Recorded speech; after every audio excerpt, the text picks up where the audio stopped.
Public comment regarding Manzanita Pines. I am Stephen Albertson, 35640 Clipper Court, Nehalem, Oregon, 97131. Point of clarification number 1. Your location is basically a flat plateau of sand that is one of the highest in Manzanita. Its elevation exceeds neighboring Pine Ridge. You refer to steep slopes and adjacent hills. Let's be clear, your property is basically flat with an 8 to 10 foot sand berm on the northeast corner. Your opening statement says it's tucked into adjacent hills. There are no hills. That may be a hill. Is that what we're calling a hill? Or is this other piece a hill? Maybe that's a hill.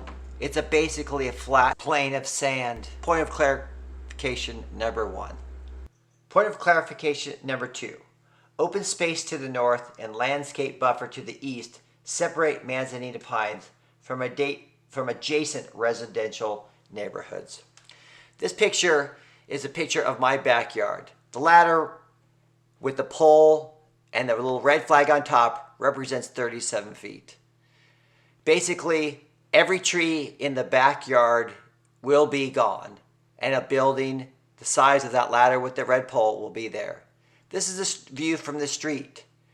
The building will be extremely visible from the street, obviously there. This is a view from my backyard looking up to 37 feet, straight up, angled up. This is the view looking east at 3:45 February 8th. It shows that solar implications will be in shadow for the majority of late afternoon, early evening. It will be a major solar energy loss. Clarification point number 3. Goal: to maintain and create residential living areas which are harmonious with the coastal environment. Please explain how these buildings are harmonious. These are examples of high residential areas that have harmonious relationship to the environment. These are current buildings in Manzanita that show an example of what it would look like for high density living with harmonious environments. This is the neighborhood around 120 feet away from this current development.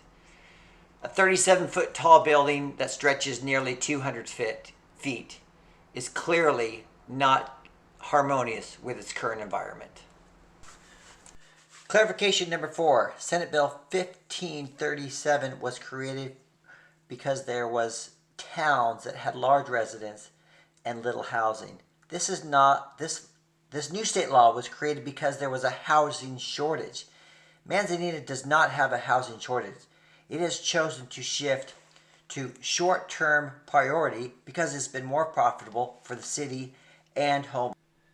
Senate Bill 1537 should not be applied to our town because we already have way more houses than we do residents. This law is being taken out of context and applied to us to create a higher profitability. Clarification point number 5. Why are you not utilizing the northeast corner of your lot? You're remaining that spot for zoned nature space that you plan to not do anything with it. It's super thick. No kids are going to be able to play back there. It's just overgrown forest, and it's flat. It's unaffected by the surrounding neighborhoods. It would be much more ideal to put a large building back in that corner that's not going to get seen by any neighborhoods, and they have their own quiet privacy. It's the perfect spot to put it, and you're not doing it. That's a real big question. Clarification point number 6. Vehicle parking. 2 spaces for each dwelling unit, yet you want to reduce it to 1.6 dwelling per unit for this planned development.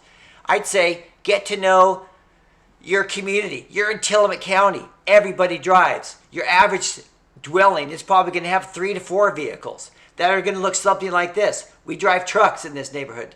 That has 40 parking spots right there. Our biggest parking lot in Manzanita is the Fresh Foods parking lot. Has 40. You want to take that parking lot and times it by 2.5.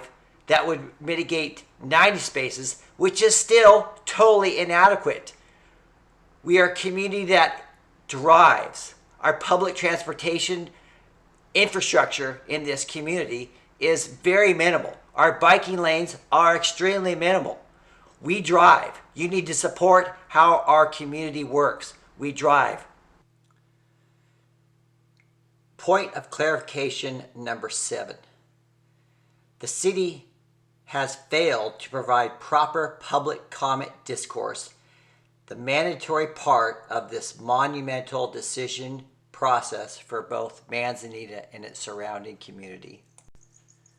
Emails are not returned, phone messages are not returned, and there's information on their opening page that says the meeting is scheduled for June 20th, 2022.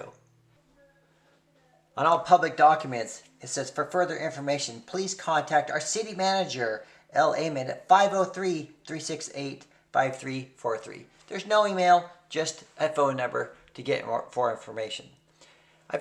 Myself and many other people have called this number, and this number rings and rings and rings. Apparently, Ms. Amon does not know where this phone is because no one has ever answered this phone, and there is not a message saying anything. It just rings forever.